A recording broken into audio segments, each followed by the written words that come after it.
Hello and welcome into another episode of the Couch GMs podcast. I am Cody Roadcap and joined as always by not George Kerth, Tyler Snyder. Very rare episode. Tyler and myself holding down the fort because George is having a pool party and didn't invite us. How do you feel about that? I think it's really funny that you said joined as always by Tyler Snyder after making comments every time I'm here saying that I never am here. So Dude, great switch up. But yeah, George, way to just have a pool party and not invite us. It's just rude. I heard he built a slip and slide in his house uh, hey, and didn't invite us. buys a house, getting married, always says, talking about switch ups, he's always two best friends anyone could ask for, whatever his intro is, doesn't even invite us to these pool parties. George, we're on to you.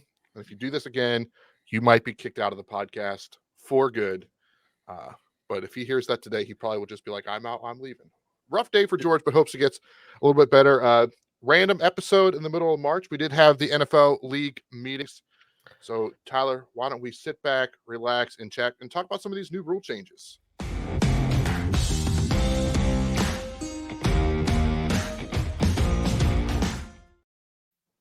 Alrighty. Like I mentioned, rule changes were coming out fast on Tuesday morning, Tuesday afternoon. Couple big ones. They're getting rid of the hip drop tackle. And I know there's a lot of controversy around that one. They're changing the kickoff rule for a 1 year trial to see how that goes to try to get that play more in the game. Those are the two big ones. So let's start there. Anyone you want to start with? Which one impacts you the most? I mean, the hip drop, I think is just going to be it's going to be an adjustment period. There's going to be a lot of flags on it earlier in the season until people kind of get adjusted to it, but they keep trying to make the game safer. This does make the game safer, so I'm cool with it. Yeah, I'm with you. I think it's going to be very similar to what we saw with roughing the passer. Well, heck, that's probably 10 years ago at this point, 8, 10 years ago. And first couple of games, there was so many, it was hard to watch.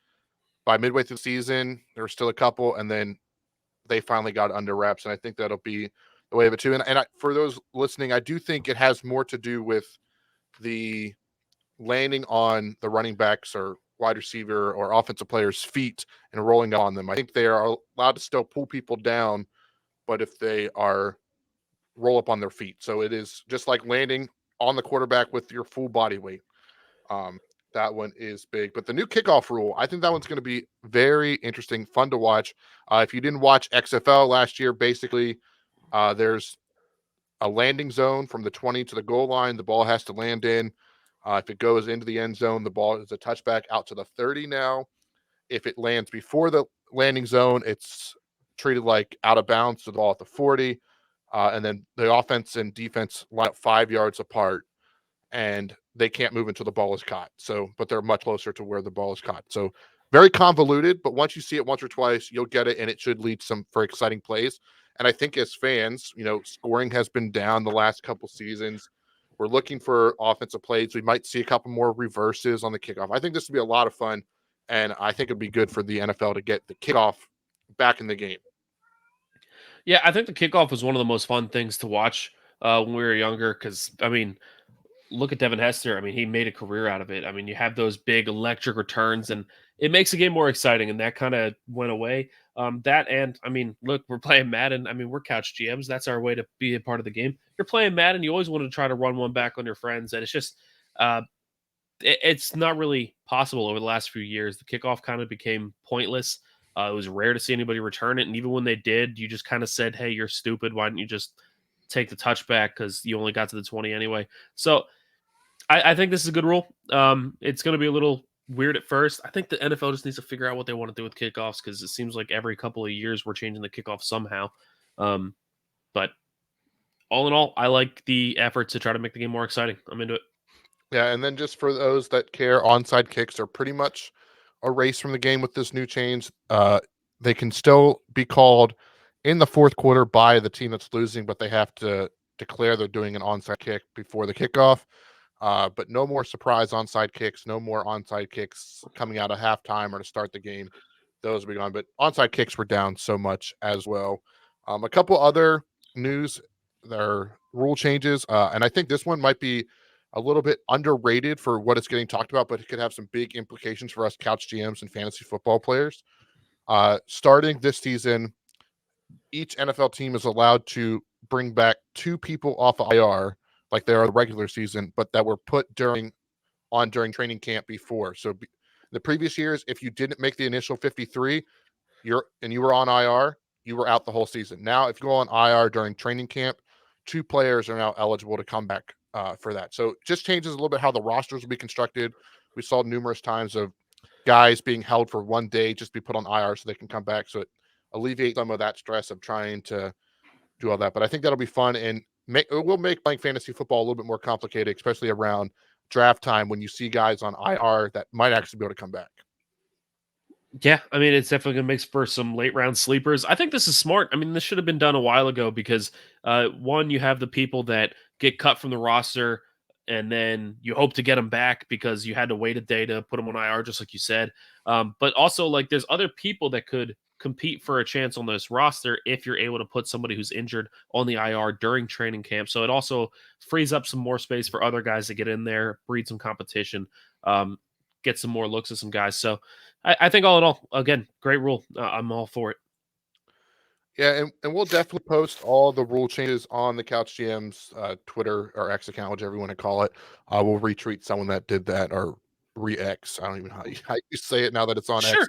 But the one last one we'll talk about before we do something a little bit different is the trade deadline got pushed back 1 week as well. So think that'll help some teams be a little bit more. Are they in? Are they out?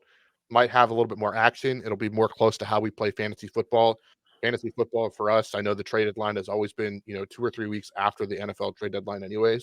All I can do is think this helps make the trade deadline a little bit more like the NBA or baseball trade deadline.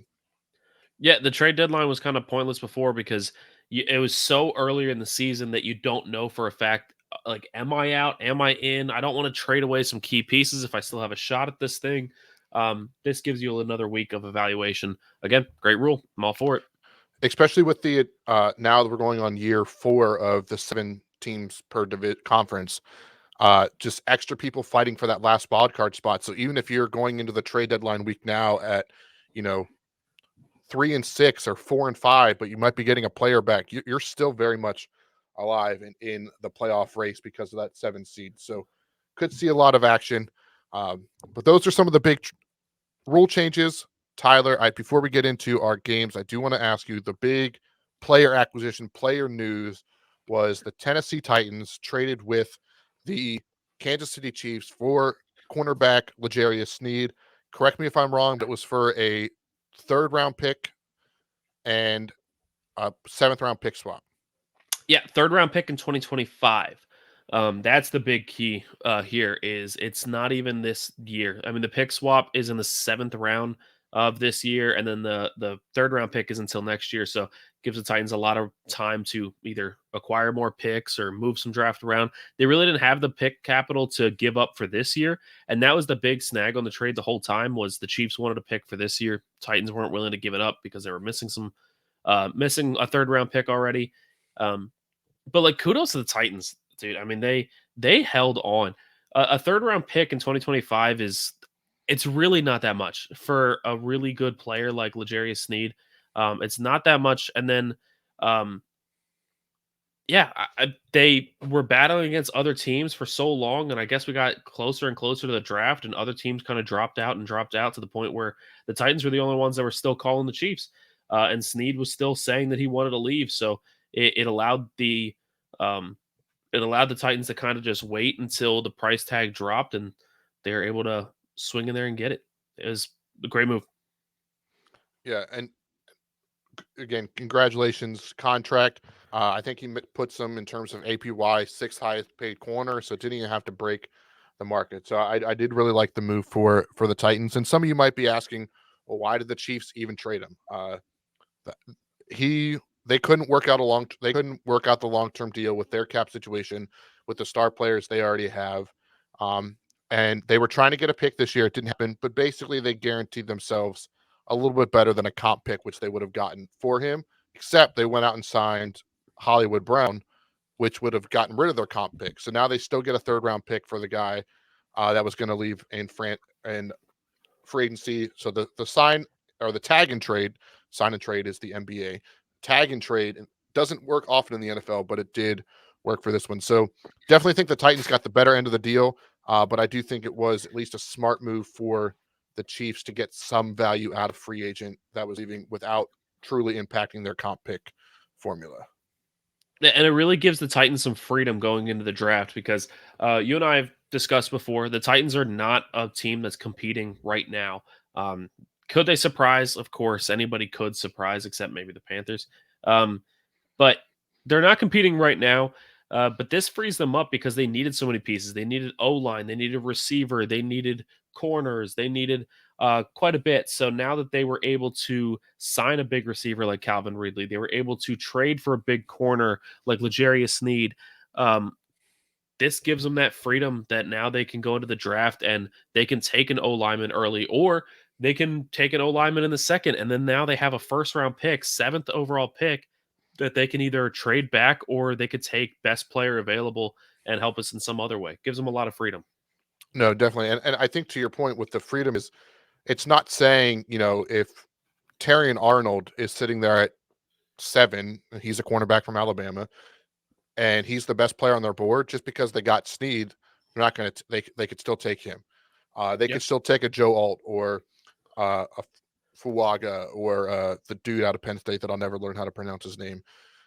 Like, they can take an offensive lineman. They could still take a wide receiver after getting Calvin Ridley. It just opens up their draft board. So uh, I know I was at first a little surprised by some of these moves the Titans are making. Uh, I think they are coming around strong, and it's really at the end of the day for the Titans, it's going to come down to Will Levis, anyways. Like, Yep. is he the guy that can take him to the next level? He doesn't have to be, top 5 quarterback this year, but just can he show growth from year 1 to year 2? Can he show growth being like, this is a guy we can build around, or are the Titans going to have to be looking for a quarterback in 2025 or 2026? So a lot of good things for the Titans uh, coming up. And I know you have to be excited and a little irritated that Vegas put them at 5.5 as their over under win total on the season. Seem low to you and a couple of our other friends. Yeah, it definitely seems low to me. I don't understand it. Yeah, it does hinge a lot on Will Levis, like you said. I'm not saying that Will Levis is going to be the end all be all, but another thing that this does is I know we talked about like why are the Titans making so many moves and getting older players if they're not competing right now? It makes no sense. It's all about Will Levis. Um, you don't want to have the Daniel Jones effect where he shows some flashes, but he also shows some bad moments, but you're able to chalk it up to, oh, well, he doesn't have a line. Oh, well, he doesn't have a running back. Oh, well, he doesn't have a receiver. Oh, well, he doesn't have a defense. You can't chalk it up to any of that. They went out and got an offensive minded coach. They're probably going to draft Joe Alt at 7, would be my guess, but they're making moves for offensive line. They went out and got him a receiver. They got him that defense that's going to cover him on the back end. They're giving him all the pieces he needs in order to excel. There is no excuses for him now. So this gives us our best evaluation period. So we know, do we have our franchise quarterback or do we have to make a move? That's what all these pieces are doing. And as much as it may seem confusing to the football community, I think it's genius. Don't get ourselves stuck in that Daniel Jones contract that's long term because he showed flashes with a bad team. Yeah, and I do think I know we're in a world of instant gratification. We want answers now. But I think these moves also signal that we're willing to give Will Levis a full year of evaluation, maybe even into his 3rd year, depending on how, where they fall in the draft, if they're able to get somebody, if they like any of the quarterbacks next year. It's not, if it's a bad season, it's not a foregone. I mean, if it's a really bad season, it's probably a foregone conclusion. But if there's some of those things where, oh, those are a couple bad plays, couple good plays, you've seen some promise. All right, let's give him year 2 in this system with the same pieces around him as well. So it might be a year or 2 till we actually know the answer on Will Levis, which 3 years after a draft is when you should really make a decision on draft picks anyways. And you might not like it, but I was not a big fan of Will Levis, but he does have a great arm. And for me, his ceiling is like a Matthew Stafford, but that's a lot more higher praise from me than it would be from you. So take that Yeah. with the grain of salt. I really like Matthew Stafford. I think that's a great person to be compared to. You're not so much on that, and you're probably like, I don't want to be Matthew Stafford. But just wanted to throw that out there just in case he does break out. I can be like, on March 27th, I was like, Will Levis, Matthew Stafford. Hey, man, I think that's enough Titans talk, and that's saying a lot coming from me. So why don't we jump in and play some games? Yeah, so if you missed a couple weeks ago, it was George and I. We did a full game night where all we did was play games while we were in our little bit of a lull, and we're going to do this throughout the rest of this off season. But Tyler didn't get to play, so we wanted to do some games with him as well. So make sure you're checking us out over on the YouTube channel if you want to play along with some of these games. Some of these games you can play online. This is going to get posted tomorrow, so you can play the same game. The answer won't be the same for a lot of these because they're daily games. We're going to start with, I call it an easier one. It is called Weddle. It's up on the screen right now. And if you don't know how to play this, I'll recap real quick. It is basically Wordle, but for NFL players. Wordle was a big game a couple years ago, maybe at this point now. Still people play it. But the first round is easy mode, and it's offensive players. So, Tyler, give me a random offensive player. Yeah, you know what? I see it on screen right there. Let's go with A.T. Perry. All right, A.T. Perry, second-year player for the New Orleans Saints. Okay, see, this happened the last time Georgia played. Like, the answer so we know it's a Saints wide receiver. We already know that. Michael And he's Thomas. older Well, than Michael Thomas isn't on the Saints anymore. No, he was cut. But Okay. he's higher than number 17. He's older than 24. What's the Olave? Isn't Olave 12? So he would be under. Is 17. Olave 12? I'm not the best on numbers. What's your boy? And I don't want to my type boy. it. Rashid Shaheed. God. Shaheed. Oh, this is going to be fun. R-A-S-H. This dude. Yeah, there he is. Look at that. 2 guesses. We're all stars. Rashid Shaheed. Get your game on. Let's play. Thank you, Shrek. I love Rashid Shaheed. One of my favorite players. I'm so happy that was the guy we got. All right. So you kind of got the gist of it. We're going to play again on hard mode. Hard mode, though, is offense, defense, and special teams. So, again, random player. Let's go with Chris Jones. Chris Jones, the defensive tackle for the Kansas City Chiefs. All right, so much better. We don't have anything. All we know is that it's yellow on division, so it's an AFC team. And because it's not yellow on defense, I'm going to guess it's either offense or special teams. So we're looking for a player in the AFC East, South, or North on offense. All right. Let's go with no, you guess. I've been guessing all of them so far. All right, you've been guessing all of them. I'm gonna go with one of my favorite players. Probably not the guy in hard mode, but it'll change it to offense, AFC North. Go with Jamar Chase. Okay. So we know it's a wide receiver, or it's not. We know it's an offensive player. Mm-hmm. It's not the AFC North. But the big hint is we know he's number 1. So what players in the AFC South, which is your division, or AFC West on offense are number 1? Oh man, I said I'm not very good on numbers. Man, number 1. Yeah, I know that's tough. I'm trying to think. Like in the old days, it was just it was a quarterback. It was easy. It could be a kicker.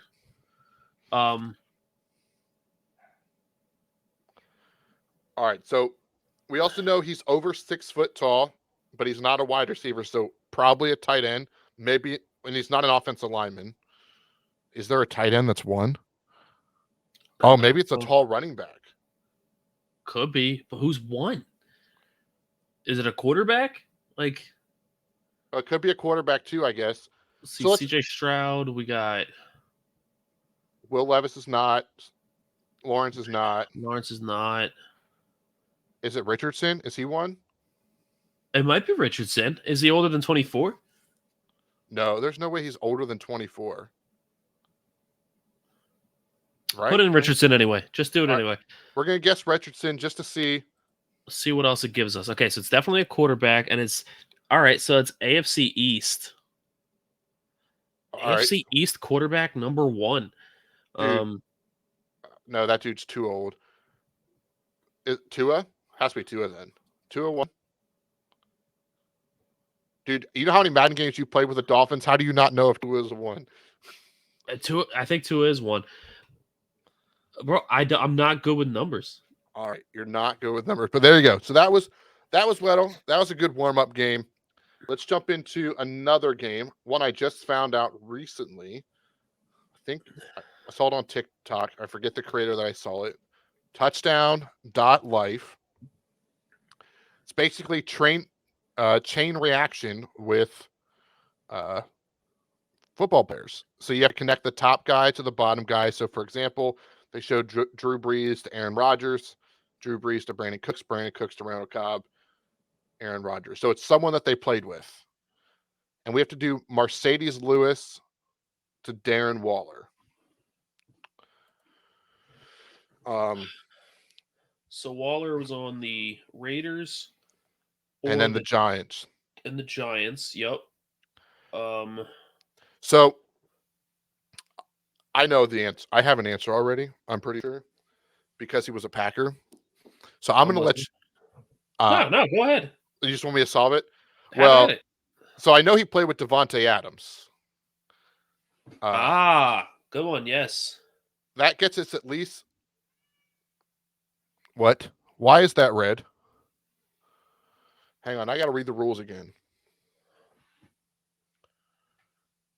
Mercedes Lewis definitely played with Devontae Adams.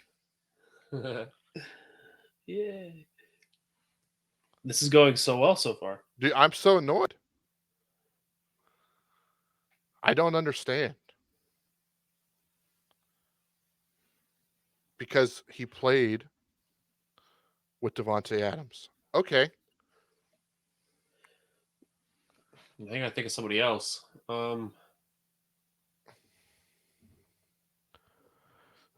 Well, I wonder if it's this past season because he didn't play with Devontae Adams I wonder if it's limited to 2023 and they just didn't put that in the rules. But how is there somebody that played on the Raiders and the Giants this season? No, you're right. You're right. That doesn't make any sense.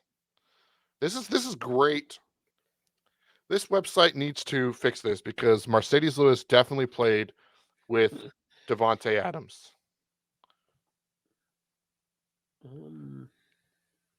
Mercedes Lewis played on the Bears this past season. I do know that.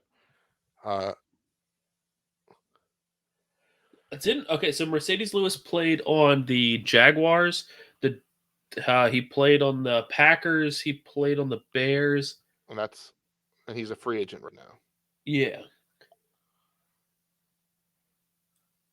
So, man, I could have swore my answer was Mercedes Lewis to Devontae Adams, Adams to Derek Carr to Darren Waller. That was and that's right. I don't care what this game says. That's right. Dude, you're losing it right now. Yeah, no, just connect two players through mutual teammates. Example, Drew Brees. Yeah, I don't. All right, so I'm going to try this. No, I'm not going to try that. Try it. Do it. Well, I was like, well, do I try Robert Tonyan? Because they both played on the Bears this year.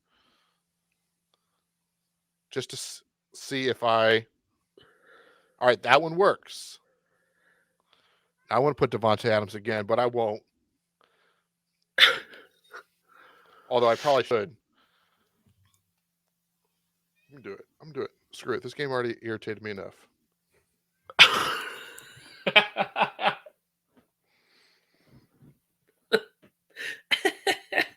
Oh, crap. Am I missing something? That's so funny. Devontae Adams never left the Packers, Cody. You're living in an alternate universe. No, he never played on the Packers, is what I'm seeing. Oh my god, that's funny. Who else?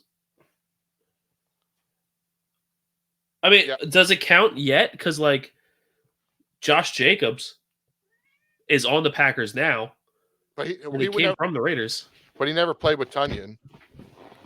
That's true. All right. So who was a Bears player that switched teams this year during free agency? Right now, anyone from the Bears? I mean, Justin Fields. All right. So he goes to the. I don't even think we're going to get this right now, but I'm just curious if we're playing this game right. All right. So Justin Fields. Okay, so it's just whoever played with the top guy. Yeah. So Not you have to bottom? find the guy that. So now in a perfect world, so it'd be like Justin Fields played with X, and then that person played with Darren Waller. Hence why I thought Mercedes Lewis played with Devontae Adams. Devontae Adams played with Derek Carr. Derek Carr played with. Okay. Justin Fields sucks. Bro,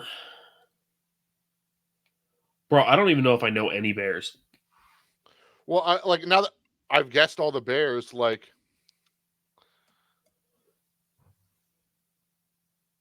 I could do. All right, we're just gonna scrap this game because this game's annoying. So if I did, okay, this game is not great. I'm not spelling more wrong, but it doesn't even have. Dude, you might want to just scrap this game.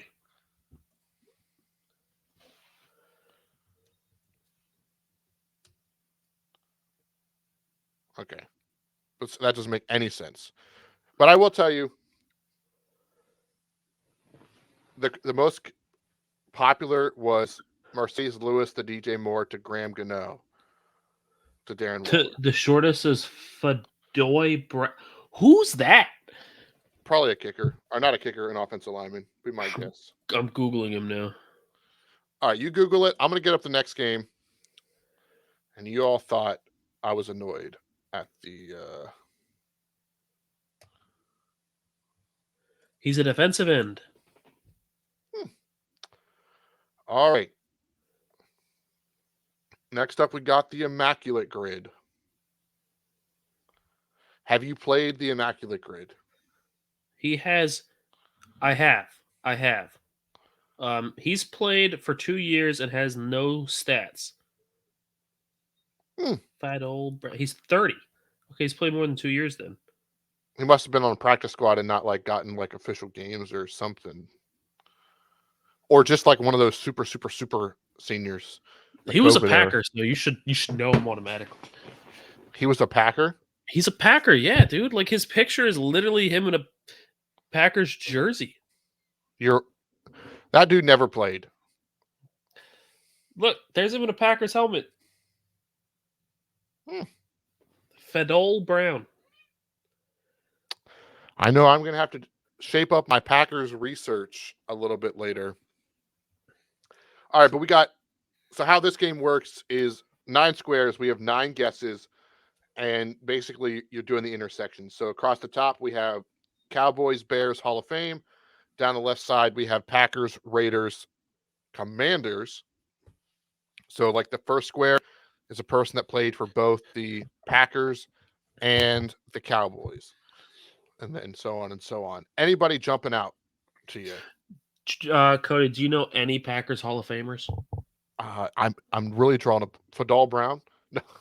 I think Fadol Brown is one. Yeah. All right, so let's go with Favre. So let's go with Bart Starr. So this game you get points based on how rare the person is. So this is either a really easy one or everybody puts like Favre, and we're gonna get some, or Reggie White. All right, 30% of people said Bart Starr. Makes sense. Okay, fair enough. And it's worth noting we can't use any of these players twice. So like if there was a Packers player that played for both the Cowboys and the Bears, we couldn't use them in the same spot. I mean, I just told you Mercedes Lewis and Robert Tunyon in our last game, so Either one of them you could use. Tunyon Funyuns. 7%. All right, Cowboys, Packers, Cowboys, Raiders, Bears, Raiders, Hall of Fame. You could go Alfred Morris for Cowboys and Commanders.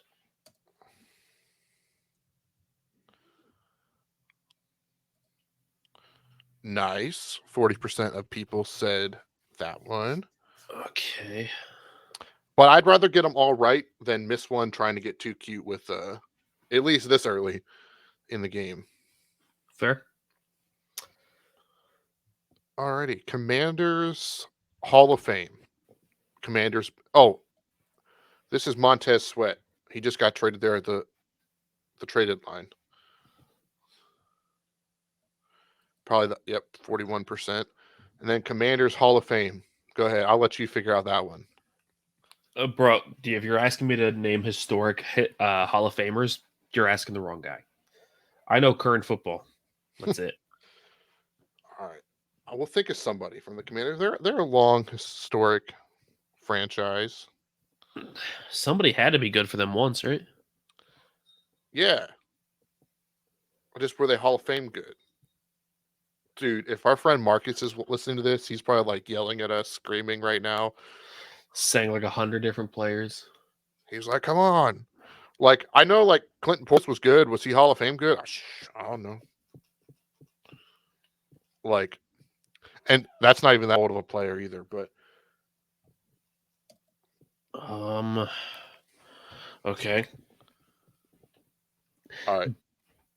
Bears and Raiders. What a weird one. Don't ask me why I know this. And I don't Nick. This dude. 2%. Nick, Just like the milk. Quiet. He's a linebacker. And the Raiders signed him when I won at Green Bay too. So that's how I knew that one. Come on, hit us with the Dallas and Green Bay. Got to finish this off with the Green Bay one. All right, Dallas and Green Bay. That one is actually tougher off the top of my head than I can think right now. There has to be. Oh, that's easy. No, it's not. Randall Cobb. 66%. Got the easy one. Then this one, we got Amari Cooper or Darren McFadden. I think McFadden played for both. For Raiders and Cowboys. Oh, Amari Cooper for sure, if we just wanted to knock this game out. Yeah, sure. I'd rather get them all right. All right, Amari Cooper, easy. And then that Raiders running back that was really good, Marcus Allen, right? He's definitely in the Hall of Fame. All right, just need a Commanders Hall of Famer. Can I phone a friend? Dude, if you randomly text Marcus right now, be like, oh, what's that guy's name? Yo, who was that? Who was that Commanders dude that made the Hall of Fame? Can't remember his name. Commanders Hall of Fame. Come on, we got to know. Like, what? Somebody in the back is yelling. No, Jen. RG3 is not a Hall of Famer. your wife right now. I can't. It's not name a random commander. Oh shit! I like it though. There had to be like somebody at like their end of their career, bro. Dude, we're so stupid. Andre Reed. He played for the Bills. Didn't he play for the Commanders? Yeah, but didn't he go to the Commanders at the end of his career? I don't know. I just know he played for the Bills. I don't know. college stadium is named after the man. Yeah, I know he was with the Bills. Did he go to the Commanders? All right, let's put that in the back burner. We got at least 2 more minutes. We can think this one out. Like there has to be somebody that we can. I don't just want to stand here and think. I got to let the listeners, people following along, that are yelling at us through their car stereo right now. Ryan Kerrigan's not a Hall of Famer. He's too recent. Yeah, like I can think of a bunch of different Commanders players, but all the ones I can think of, like I don't think they're in the Hall of Fame. Like I don't Randy think Moss played for like 30 teams. Was that one of them? I don't think so. Like London Fletcher, don't think he made the Hall of Fame, and if he did, I apologize. Albert Hainsworth, don't think he made the Hall of Fame. Like I said, Clinton Portis, I don't think Sean Taylor made it. Rest in peace. What about that? They had a really good offensive lineman. They've had a few. Can't do coaches. Like, then there's like players like Sean Alexander, I think, played with them, but he's not in the Hall of Fame. Did not play for them. Who'd she say now? I'm not repeating that one. Is it as good as RG3? No, she said Reggie White. He played for the Packers and the Eagles. Did Primetime play for Washington? Dude, I think he did. I'm pretty sure he did. I like that better than Andre Reed. Dude, I'm gonna have to Google it now because I'm second guessing myself. Hey, we got it. How many people said? Only 7. So good pool. Okay. Good. I gotta Google it. Hold on. Andre Reed. John Riggins was the most popular answer. Oh, really? Who is John Riggins? Defensive end. It's good to know. There was only 25 players. Andre Reed, you were right. Bro, see? I knew it. So the other ones that we could have probably worked our way to would have been Jason Taylor, if you remembered him as a defensive end, recently inducted. Bruce Smith, Champ Bailey. John Riggins he was a fullback,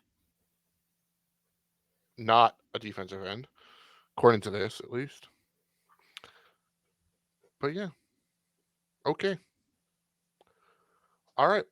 I mean, that's it. That's our games for today, I think. Unless you want to play one more. I mean, we're already at the 40-minute mark, so. Yep. Just like I said, he ended his career in Washington in the year 2000. Dude, man played from 1985 to 2000. That's crazy. 15 years, Kutztown legend. But yeah. So, Tyler, I should have asked you this beforehand. I don't even want to know. Yes. Do you have a fun fact? Nope. All right, so no fun fact. We played some games. We talked some trades. So I'm going to give you 60 seconds to talk about whatever you want, just since you don't have a fun fact.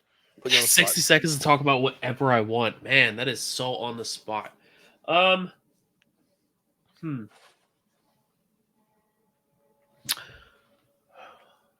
want to talk about hockey, but this isn't a hockey podcast. It's baseball opening day, the day we're dropping this podcast. I feel like we could mention that. Can I just mention my other team real quick? I gotta talk about hockey. I'm sorry. Nashville Predators are on an unbelievable streak right now. They broke their franchise record 4 games ago for most consecutive games with receiving a point, which if you don't know what a point is in hockey, it's a win or an overtime loss. They, in the last 18 games, they are 16-0-2 and have gone from an absolutely mediocre team to probably the hottest team in hockey, clearly in the playoffs. Last night, they were down 3-0 in the first period. They went into halfway through the third period down 4-1, and they came back and won it in OT. It's beautiful. Baseball opening day tomorrow. Super excited. I think that baseball has really grown on me the last couple of years. I think the introduction of the pitch clock that speeds up the game a lot and juicing the balls a little bit. I think it's made the game a lot more watchable. So I'm a big fan of the sports really making a push to make the games more entertaining. I know a lot of the old school people, the truthers, they don't really like that as much. But I think it's a great thing. I think they need to keep doing it. As far as my best prop bets for the year, you can go ahead and bet on who's going to have the most home runs this year. I have my money on Ronald Acuna Jr. from the Braves. I know Aaron Judge is too obvious. I don't want to go with Aaron Judge. The man also has a long injury history. So for him to lead the league in home runs again would mean he would need to stay healthy all year. Love Pete Alonso, but again, the bang isn't good enough for the buck. But Ronald Acuna Jr., man, he is phenomenal, and I think he's going to be the guy. So that's where I'd put my money. Go Phillies, go Predators, go Titans, go Grizzlies, I guess. Yeah, not a big basketball fan, but that's who I root for, so it's fine. No, I like that. March Madness is coming to an end, so it's still a very busy sports season. Start of baseball, all the other tournaments, hockey, baseball, March Madness, getting ready to crown championships here in the next couple weeks, couple months. So should be a lot of fun. A lot of great content coming from us in the near future. I cannot find my music button, so there we go. But yeah, definitely a fun episode. A little bit more laid back.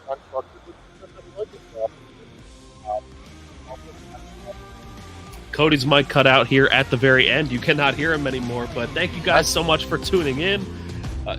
That's what? Oh, you can't hear me. Now I can hear you. Interesting. All right. Well, hey, this show has been off the rails, and so is the ending. But as always, thanks for checking it out. I'm Cody Roadcap. That's Tyler Snyder. Follow us on social media, and we'll talk to you all in